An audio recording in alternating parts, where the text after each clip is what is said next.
السلام علیکم ورحمۃ اللہ وبرکاتہ۔ معزز ناظرین کرام، آج کی ویڈیو پارٹ 3 ہے یوم مزدور کے حوالے سے۔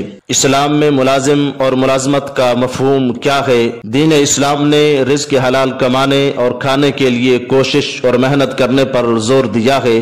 ایسے شخص کو اللہ تعالیٰ اجر عظیم عطا فرماتا ہے اور وہ اللہ تعالیٰ کے راستے میں شمار کیا جاتا ہے۔ حضرت سیدنا کعب رضی اللہ تعالیٰ عنہ روایت کرتے ہیں کہ ایک شخص بڑی جلد بازی اور تیزی سے رسول اللہ صلی اللہ تعالیٰ علیہ وسلم کے پاس سے گزرا۔ صحابہ کرام رضوان اللہ علیہم اجمعین نے اسے دیکھا تو تعجب میں مبتلا ہوئے اور عرض کی، یا رسول اللہ، اگر یہ بندہ ایسی ہمت و تیزی اللہ کی راہ میں دکھاتا تو کیا ہی اچھا ہوتا۔ حضور اکرم صلی اللہ تعالی علیہ وسلم نے ارشاد فرمایا، اگر وہ بندہ اپنے چھوٹے بچوں کے لیے روزی کمانے کی تلاش میں نکلا ہے تو اللہ کی راہ میں ہی ہے، اگر اپنے بوڑھے والدین کے لیے کمانے کو نکلا ہے تب بھی اللہ کی راہ میں ہی ہے، اگر یہ کوشش اس وجہ سے ہے کہ لوگوں کے آگے ہاتھ نہ پھیلانا پڑے تب بھی وہ اللہ کی راہ میں ہی ہے، اور اگر ریاکاری اور دوسروں پر فخر کے لیے کمانے نکلا ہے تو پھر وہ شیطان کے راستے پر ہے۔ اس سے معلوم ہوا کہ ملازمت و مزدوری رزق حلال اور جائز کام کاج کے لیے کوشش اور بھاگ دوڑ کرنا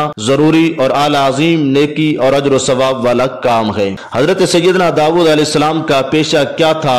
حضرت سیدنا داؤد علیہ السلام لوہار کا کام کرتے تھے۔ اللہ تعالیٰ نے آپ پر یہ کرم فرمایا کہ لوہا آپ کے ہاتھوں میں آ کر موم یا گوندے ہوئے آٹے کی مثل نرم ہو جایا کرتا تھا۔ آپ لوہے سے جو چاہتے بغیر گرم کیے اور بغیر کاٹے پیٹے بنا لیا کرتے تھے۔ یہ اس لیے ہوا کہ ایک فرشتے نے آپ علیہ السلام سے عرض کی کہ آپ بہت ہی اچھے ہیں، کاش آپ بیت المال سے اپنی روزی نہ لیتے۔ اس پر آپ نے دعا کی، اے اللہ مجھے روزی کا سامان غیب سے عطا فرما تاکہ میں بیت المال سے کچھ نہ لیا کروں۔ تب آپ علیہ السلام کو یہ معجزہ عطا ہوا کہ لوہا آپ کے لیے نرم کر دیا گیا۔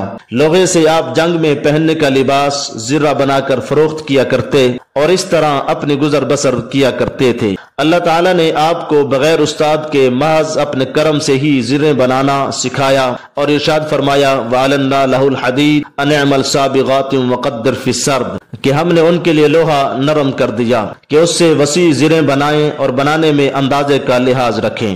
آخر میں دعا کرتے ہیں کہ اللہ رب العزت ہمیں مزدوروں کے حقوق احسن طریقے سے ادا کرنے کی سعادت نصیب فرمائے اور دیگر تمام فرائض و واجبات کی ادائیگی بحسن خوبی انجام دینے کی بھی توفیق عطا فرمائے اور بخل و کنجوسی سے محفوظ فرمائے، خوشی سے غریبوں محتاجوں کی مدد کرنے کی توفیق عطا فرمائے اور اس کے ساتھ ساتھ ہمیں احکام شریعت پر صحیح طور پر عمل کرنے کی بھی توفیق عطا فرمائے اور ہمارے رزق حلال میں برکت عطا فرمائے، ہمیشہ مخلوق کی محتاجی سے محفوظ فرمائے، آمین۔ وما توفیقی الا باللہ۔